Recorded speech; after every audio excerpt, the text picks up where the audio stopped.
talk about some of the tenets that exist concerning atheism.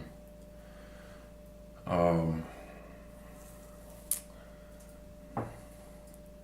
guess the best place to start would be, at least in my experience, what I learned through reading Descartes.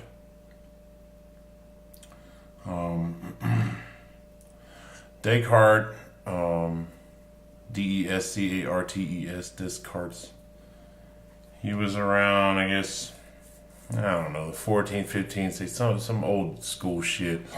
And he was a dude that like talked about, God and things like that, philosophy and stuff like that, being conscious. He's known for the term, I think, therefore I am, so on and so forth.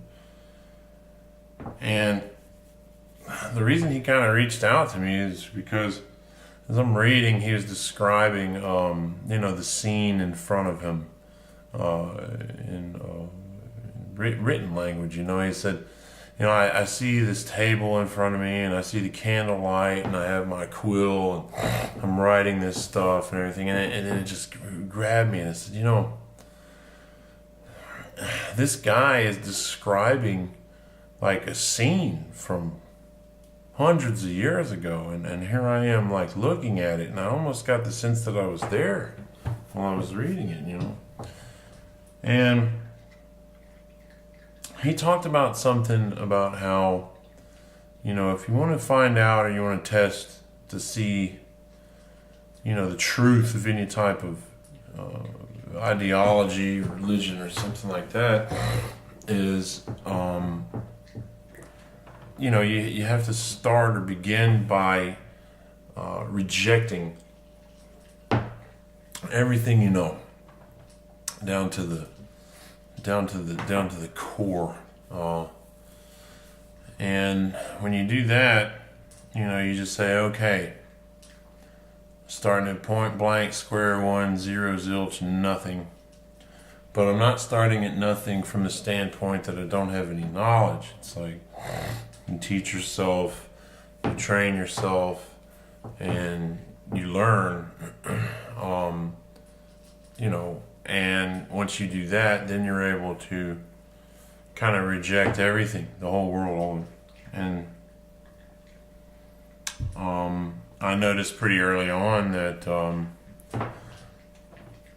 Newton, things like that, kind of some problems, at least that I perceived their relativity posed a real serious issue in that, between Newton and Einstein, this whole idea that there's no absolute whenever it comes to determining a frame of reference for to determine any kind of velocity in relation to where you are and something else moving. So like a good example of this is, you and I are sitting in a car, and we're driving down the road.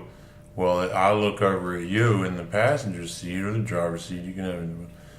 And as I look over to you, I notice, just like I am, that you and I are both just sitting. We're just sitting in a chair. And then everything else around us is moving, and that's how we determine that, emotion is occurring. And the problem became apparent because I said, well, keep zooming it in to where, well, if I just walk around all day cross-eyed looking at my nose, well, everything else looks around my nose, and ultimately ended up at the thought experiment like, well, you don't really move anywhere. You just, everything else moves around you. You're in the same point, space, time, and place that you were whenever you were born. And you haven't actually moved, and everything else has moved around you. It's kind of silly, but not having an absolute frame of reference for motion, it kind of points to, at least to my mind, the universe being infinite. And that infinite universe, however you want to perceive it, because there's no absolute frame of motion to determine how fast anything's going, unless you're, just kind of measuring it based on something that's bigger than you are, or moving faster, past you or something like that. It's kind of all of us are sentient point percept, is what I call it, like a referent percept, which is like, you, me. Well, we're all in the center. I'm in the center where I'm sitting at, because it's an infinite amount of space, right? You're in the center where you're at, an infinite amount of space. So we're all in the centers. We're all centers. And so it started posing like kind of an issue, led me to looking at a philosophy called Solipsism. And Solipsism is as old as Plato, where they basically said, well, there's no real way that you can go about proving that there's a world that exists outside of your mind. It's like they call it the brain in a vat kind of deal, in the sense that 100% certainty that from your point of view of observation, that you can determine at the very least that something is occurring. For 100% that you're perceiving something occurring.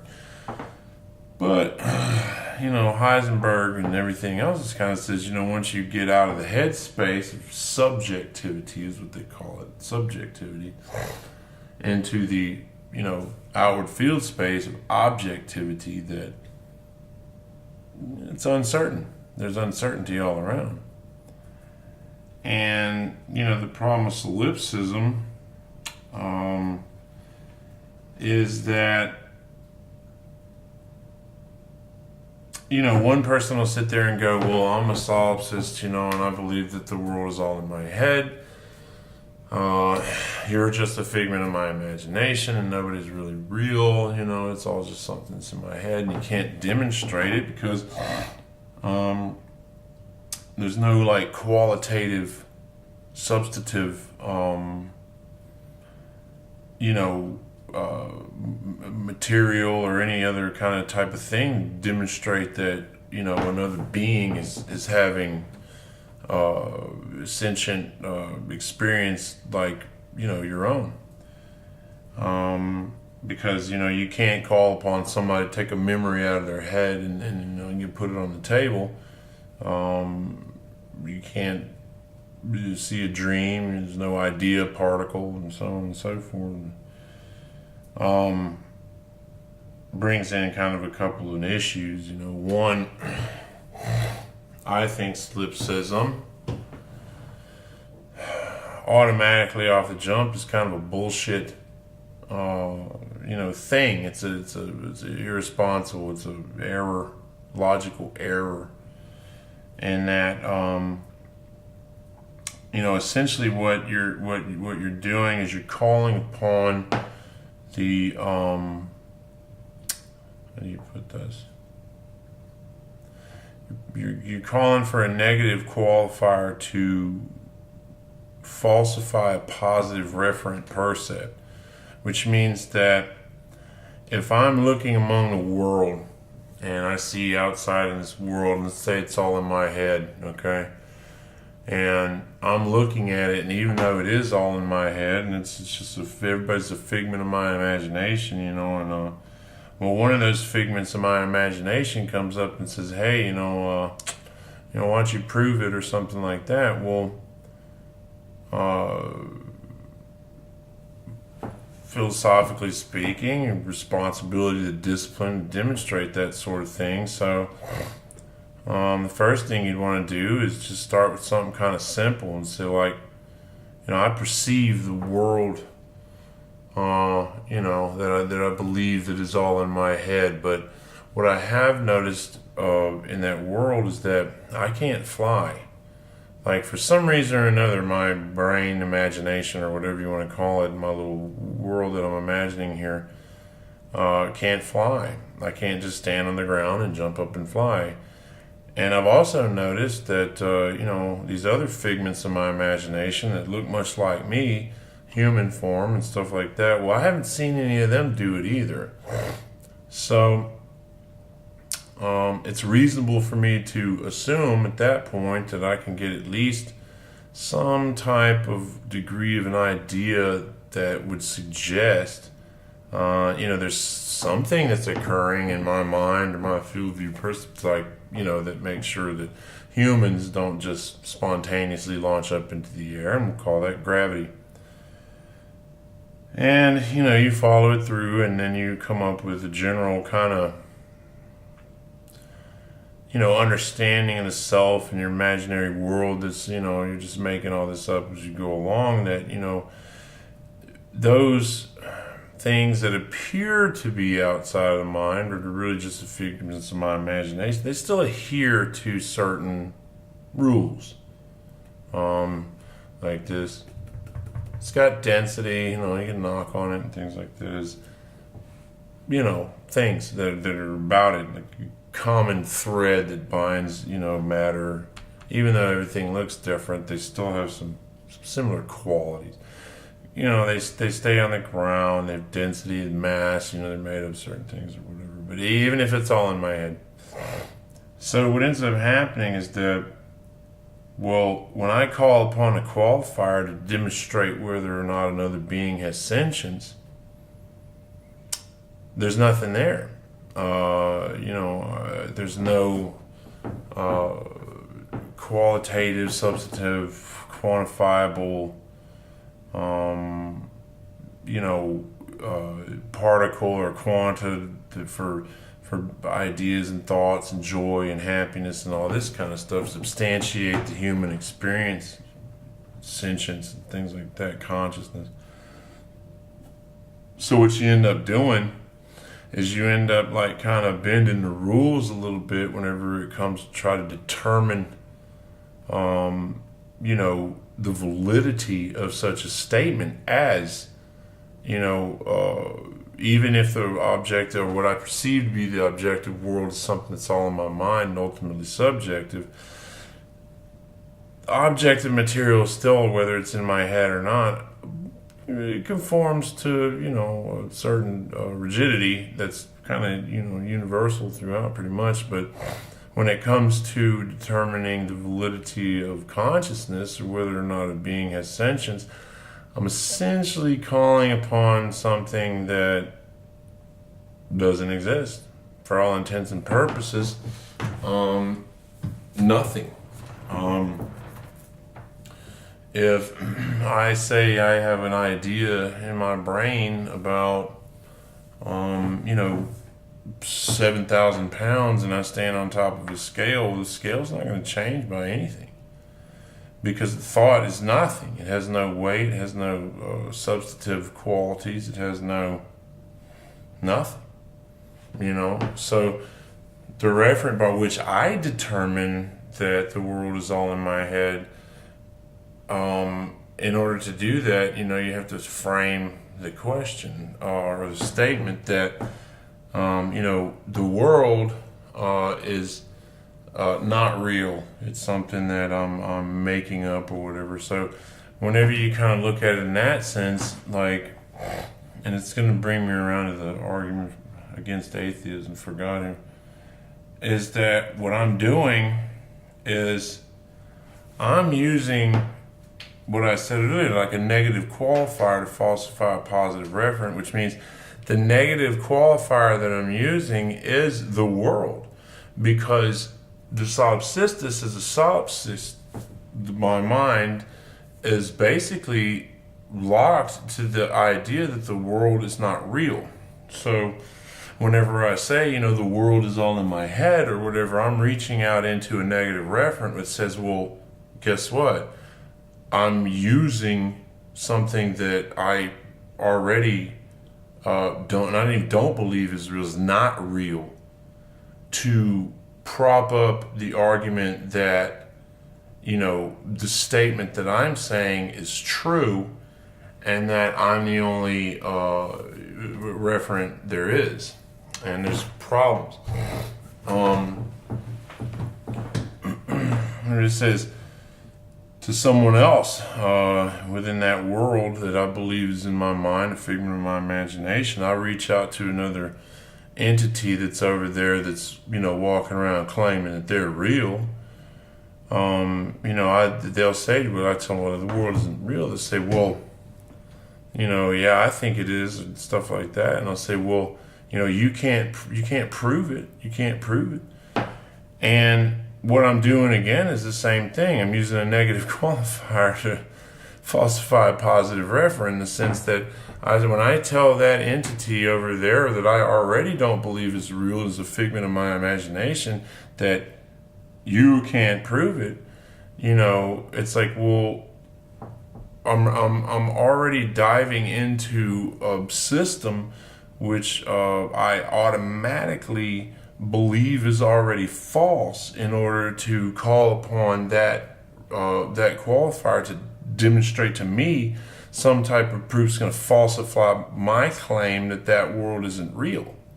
And it's a stupid thing, because what we end up with is like, there exists like no metric or data with which to determine whether or not any percept within the system contains consciousness. So then, by that right, what you're doing is you're calling upon a problem that is pretty simple, actually. That is a problem in semantics. What happens is that you ultimately realize is that the solipsistic argument is like a clever kind of rewording of calling upon like a type of proof or demonstration that's going to show nothing. And the nothing is fucking nothing. Like, you can't even discuss it. Like, once you approach even the concept of something being nothing, there's nothing that can be said, because it's nothing. It's nothing. It's like saying, you have $200 in your wallet, and what I do is I'm going to impose the attribute and the will and everything. What I'm going to do is I'm going to impose the attribute of nothing onto your wallet, and saying that, I believe that there is nothing, to impose upon your wallet. Well, guess what? It doesn't fucking matter. You still got $200 in your wallet, still your wallet. It doesn't change at the end of the day. So, solipsism is very tough, difficult for me to explain why it's false, because essentially what you end up with is an error of semantics, is what I'm saying. And the semantic error is simple. It's saying that each referent within that point of view, that paradigm of philosophy of thinking, you're calling upon a facet or a function of a being that has a certain degree of complexity, that has consciousness, is aware of itself and what it's doing, and has thoughts and ideas. You're calling upon the demonstration of nothing. So, but by its very nature, you can't. No one can demonstrate nothing. Nobody can, because nothing is not anything that we have observed. You can't. There's no way to prove it. It's overdone. There's no way. You can't even talk about it. As soon as you come within that realm, you're done. It's over. What? So that brings me to the point of atheism. It's a similar error. I'm going to say, well, what happens when we die? And they go, well, nothing. And it's like, well, great, then we just live on, because nothing happened. Fucking shit, awesome. Because nothing is obviously, not occurring now. I look all around me and I see something. There's something everywhere I haven't seen. And nor can I see nothing, because it's fucking nothing. And so when you say, I believe in that there's no God, there's God over like arcing the creative force of the entire all of everything, to say that nothing exists in its place, then what you're doing is you're by right of simply just stating something like that, you're saying, an impossible statement. And I would just reduce it to like, the core just of being, just being in general. The tree is the tree, the bird is the bird. I'm an idiot. The drapes are the drapes. The shit's the shit. Just based on the merit of being, just by itself, just the merit of being, it's more likely that God does exist than does not, because just by merit of being, it's more likely that something is something. Even as a concept or an idea, like God is more likely to exist than to not exist at all, because there's no example of nothing with which we have to observe or to be able to determine whether or not that state is even achievable by anything at all, or even as a thing. And part of the issue that I find in like the atheist dilemma, one of the major kind of problems they have in argument, is that they sit down with a Christian or something, you got a book, and the Christian will say, well, I believe the Bible is the literal, written work of God. And the atheist says, well, I don't believe it. I believe it's bullshit. And then they say, okay, and then they'll go for a debate. Well, the atheist at that point will then like go in and use the Bible for specific examples, say for like, if you cut off your sideburns, you'd be put to death or something ridiculous like that. And they'll go like, well, what about this, or whatever. And they said, that's messed up, and you don't put to death for shaving your sideburns, and you're fucking wrong and stupid. But, the problem with that line of thinking, that logic, is the same. What I'm saying is you're using what you believe to be a negative qualifier to falsify the positive referent, which is you. And you, as the atheist, like, you do not believe that the Bible is true. So therefore, you cannot use the Bible to prop up your argument against someone who does believe that the thing is true. Like, because in order to do that, you have to make the assumption that at least temporarily, the shaving of the sideburns will get you killed, and you don't get killed. So it's bullshit.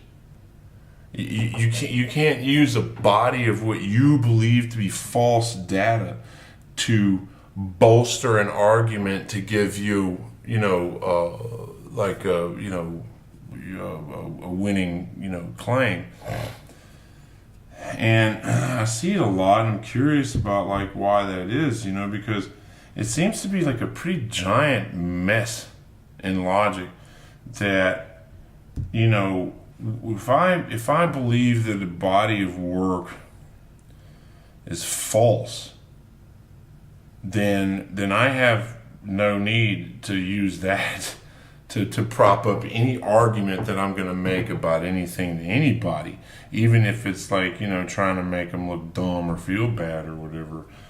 And, furthermore, I've looked in the Bible a few times and stuff, and I mean, sure, yeah, this is bullshit, but a couple of bullshits doesn't give anybody like the right to falsify an entire tome. I mean, there is truth contained within it. There's things and stuff, but it's like, I'm curious about this whole, nothing business, because you can't even really speak upon it, You can't. There's nothing can be said. You can't talk shit. You can't say a fucking thing about it. It's like the term "needless to say."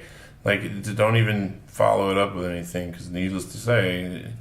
But when you consider these thought exercises about like nothing and stuff like that, well, you kind of come to the realization that, like what I just said,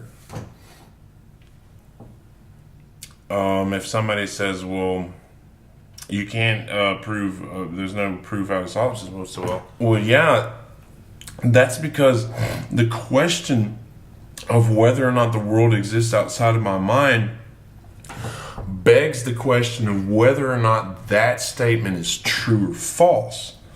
So if I make the statement that there is no world that exists outside of my mind, well, the falsifiable data is not, the statement in and of itself. It's the question that arises as a result of making that statement, which is, okay, the world does not exist outside of my mind. And then it begs the question of whether or not that's true, whether or not that's false.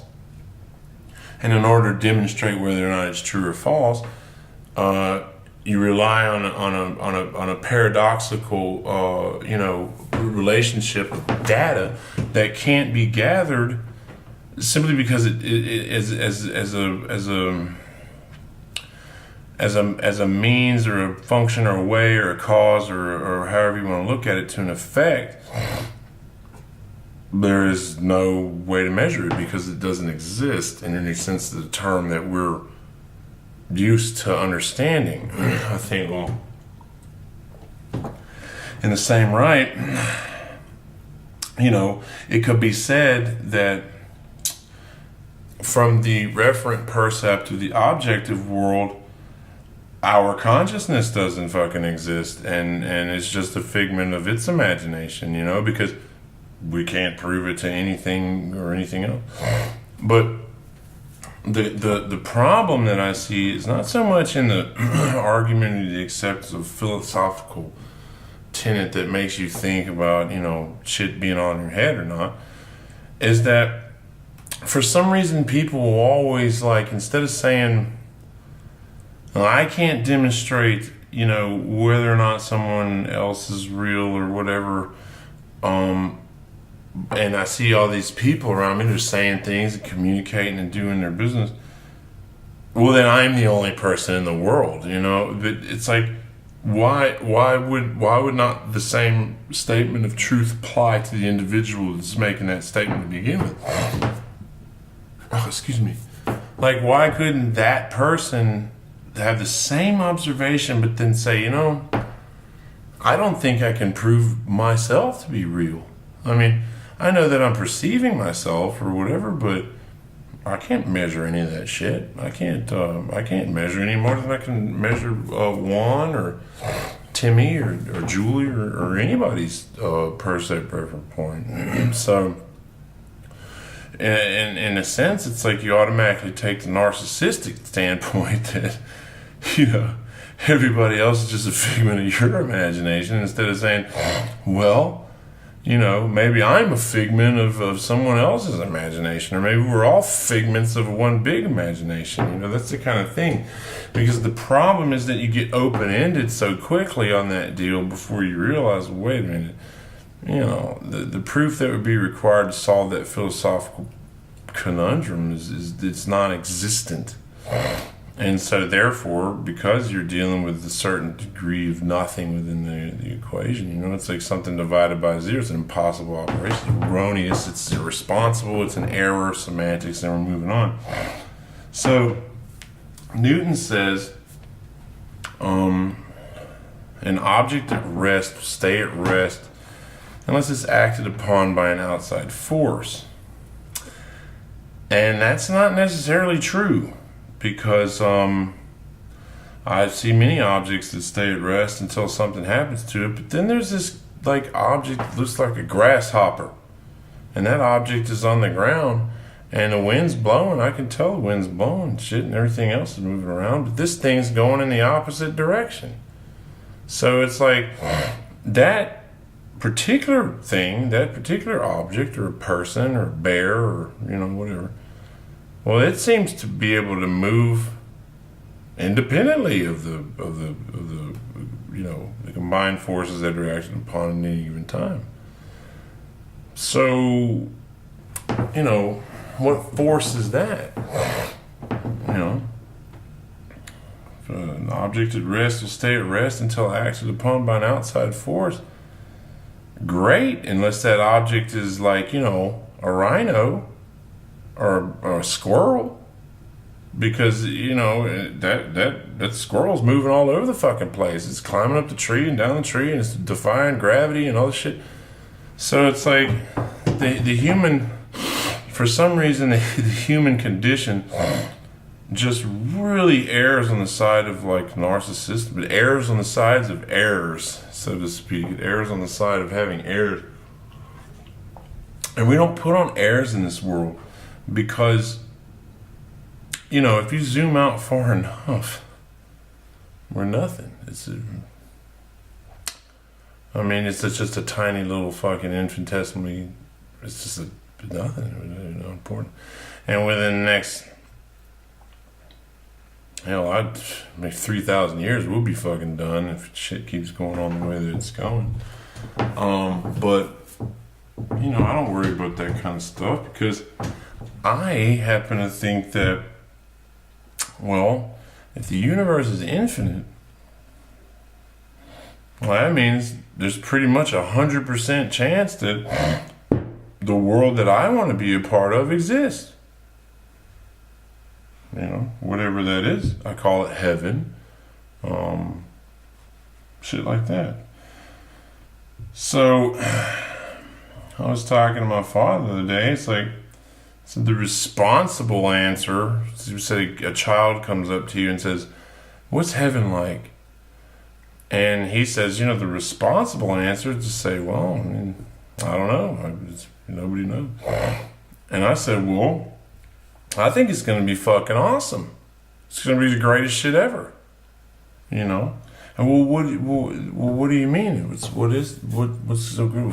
It's going to be dope. It's super awesome, super duper badass, fucking amazing. Like when you die, it's a great day. You get on the fucking roller coaster and ride that son of a bitch to the most baddest shit, most awesome place you could ever fucking imagine, and you get to be there forever.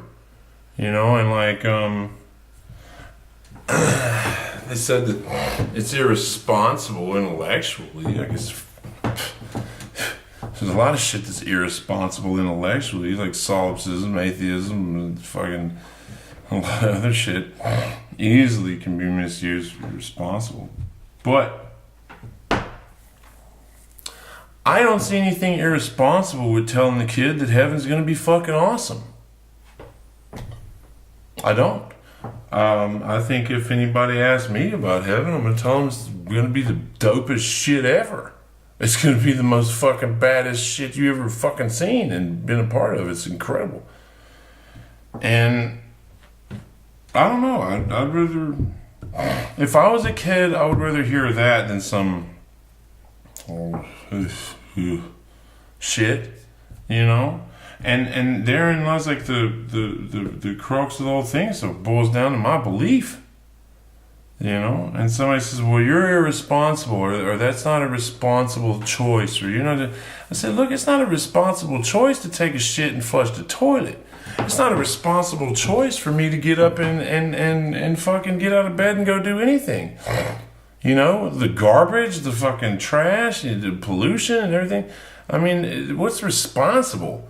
And like, who's the arbiter of responsibility over here? I mean, like, hey, as far as I've ever heard, the ultimate arbiter of responsibility is this dude called God.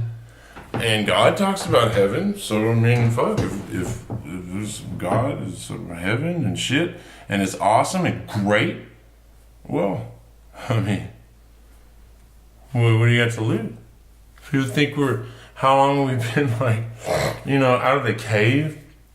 If you consider like evolution, Big Bang and all this bullshit, I mean, even compounded, whether it's true or not, it doesn't fucking matter, but humans have only been out of the cave for maybe like 250,000 years tops, if you look at the evolutionary paradigm. And the dinosaurs had 250 fucking million years. 250 million years for those fucking things. And they were extinct. So it could happen to us any fucking minute. Any second, any minute, any hour. And all I know is that if people question my belief or my faith, I tell them, That's fine. It's personal. Me, I'm trying to convert anybody over shit. I will share my experience, what happened and stuff, but you can believe whatever you want. I personally want a little bit more than nothing whenever I'm done, Plus, I don't know what nothing is. And the point that I'm getting at with atheism is that in the end, what you find is that atheism takes more faith, because you're believing in nothing and you're saying that, well, I'm believing nothing because God's a ridiculous concept. It's like, well, so is nothing, asshole. Like, how are you fucking believing fucking nothing? There's no proof of nothing. I mean, I've never seen nothing, but I've believed that I've seen God. I mean, I've seen fucking God. It revealed itself to me, and Christ revealed himself to me, and I've seen it. But it was personal for me.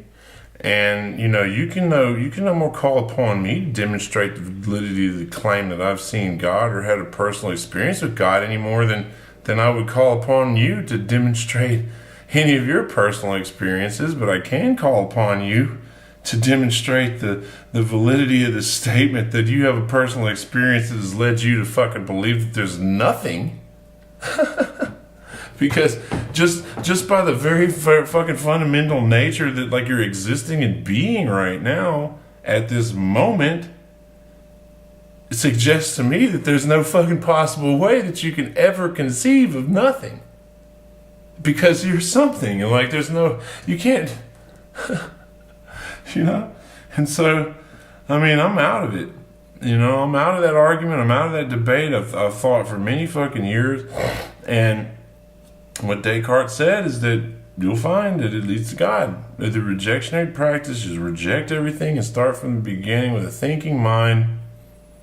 And pretty soon, I mean, pretty early on in the process of my even looking into it, I discovered it was made, at least to the extent of whether it was a dream or something like that. But I did come to the conclusion, fairly early on, that it was all subjective. And I think they call it idealism.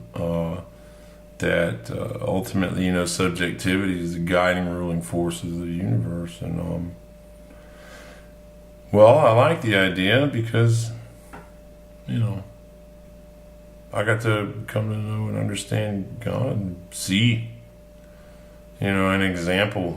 Christ, this fucking guy's amazing. He's amazing, he's incredible, unconditional love. And it's something to strive for. I think we should all do that. So I just wanted to drop this line. That's all.